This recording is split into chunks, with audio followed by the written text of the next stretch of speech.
হাদিস ভাইরা শুনে রাখো, আমার সালাফি ভাইরা শুনে রাখো, ওয়াল্লাহি আল্লাহর কসম করে বলছি, ওয়াল্লাহি আল্লাহর কসম করে বলছি, ওয়াল্লাহি আল্লাহর কসম করে বলছি, সালাফি দাওয়াত প্রতিষ্ঠায়, আহলে হাদিস দাওয়াত প্রতিষ্ঠায় যদি বাংলার মাটিতে দুইজন ব্যক্তি থাকে তো তার একজন হবেন শায়েখ আব্দুর রাজ্জাক বিন ইউসুফ।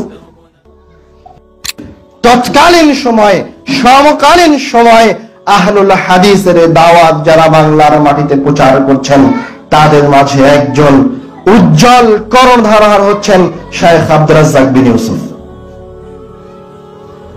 যিনি এই যে সালাফ শব্দের প্রতি একটি দুর্বল ধারণা ছিল মানুষের, তিনি দুর্বল ধারণাকে দূর করার জন্য আল জামিয়া আস-সালাফিয়া, সালাফি নামটাকে তার প্রতিষ্ঠানের সাথে জুড়ে দিয়েছেন।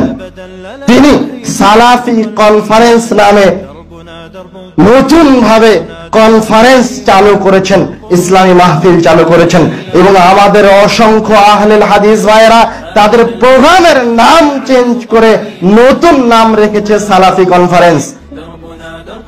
আপনাকে যদি জিজ্ঞাসা করা হয় শায়েখ আব্দুর রাজ্জাক বিন ইউসুফ কে, যদি এই জিজ্ঞাসা করা হয় শায়েখ আব্দুর রাজ্জাক বিন ইউসুফ কে, তাহলে উত্তর আসবে শায়েখ আব্দুর রাজ্জাক বিন ইউসুফ হচ্ছেন উনি যিনি বাংলার মাটিতে সর্বপ্রথম এই কথা বলেছিলেন, তোমার পহেলা বৈশাখের মুখে রাত্রি মারি। যদি জিজ্ঞাসা করা হয় শায়েখ আব্দুর রাজ্জাক বিন ইউসুফ কে, তাহলে উত্তরে আসবে যিনি সর্বপ্রথম বাংলার মাটিতে জাতীয় সঙ্গীতের মাঝে যে শিরক আছে, মা তোমার আকাশ তোমার বাতাস, এখানে যে ঠাকুর বলছে কালিমা তোমার আকাশ তোমার বাতাস, এই জাতীয় সঙ্গীত যে শিরক, এই জাতীয় সঙ্গীত যে চলবে না এই বাংলার মাটিতে, ব্যর্থহীন কণ্ঠে সর্বপ্রথম এই কথা কে বলেছেন? শায়েখ আব্দুর রাজ্জাক বিন ইউসুফ। এই বাংলার মাটিতে কবর পূজার বিরুদ্ধে কথা বলতে গিয়ে, শিরকের বিরুদ্ধে কথা বলতে গিয়ে নানা জায়গায় হয়রানির শিকার হয়েছেন যে ব্যক্তি, তিনি হচ্ছেন আব্দুর রাজ্জাক বিন ইউসুফ। শুধু তিনি হয়রানির শিকার হননি, তৎকালীন সময়ে যে দেশের বিভিন্ন জায়গায় মাজার ভাঙচুর হলো, মূর্তি ভাঙচুর হলো, তার কারণেও শায়েখ আব্দুর রাজ্জাক বিন ইউসুফের উপর বিভিন্ন মিথ্যা অপবাদ দিয়ে কেস করা আছে, বিভিন্ন জায়গায় মামলা করা আছে।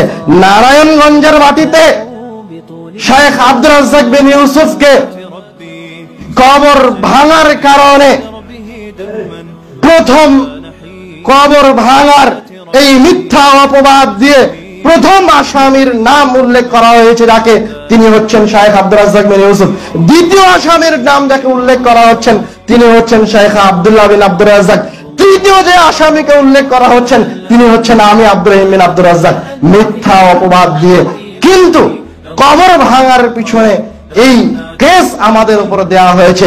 শুধু তাই নয়, এই আহলে হাদিস সমাজ থেকে যিনি দৃঢ় বলিষ্ঠ কণ্ঠে বিদআতের বিরুদ্ধে কথা বলেছেন এবং বেদাতের বিরুদ্ধে, এই বেদাতকে উৎখাত করতে গিয়ে একাধিক জায়গায় প্রহারের শিকার হয়েছেন, একাধিক মঞ্চ থেকে স্যান্ডেল ফেলে দিয়ে পালিয়ে গেছেন যে ব্যক্তি, তার নাম আব্দুর রাজ্জাক বিন ইউসুফ। তিনি কোন সাধারণ ব্যক্তি নন। এই বৃদ্ধ বয়সে এসে সিলেটের মাটিতে কবর পূজারীরা যে আলেমের উপর হাত তুলেছে, যে আলেমের গাড়ি ভাঙচুর করেছে, যে আলেমকে রক্তাক্ত করেছে, তার নাম আব্দুর রাজ্জাক বিন ইউসুফ।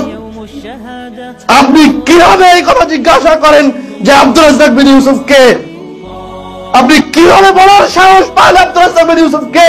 হে আহলে হাদিস ভাইরা শুনে রাখো, আমার সালাফি ভাইরা শুনে রাখো, ওয়াল্লাহি আল্লাহর কসম করে বলছি, ওয়াল্লাহি আল্লাহর কসম করে বলছি, ওয়াল্লাহি আল্লাহর কসম করে বলছি, সালাফি দাওয়াত প্রতিষ্ঠায়, আহলে হাদিস দাওয়াত প্রতিষ্ঠায় যদি বাংলার মাটিতে দুইজন ব্যক্তি থাকে তো তার একজন হবেন শায়েখ আব্দুর রাজ্জাক বিন ইউসুফ।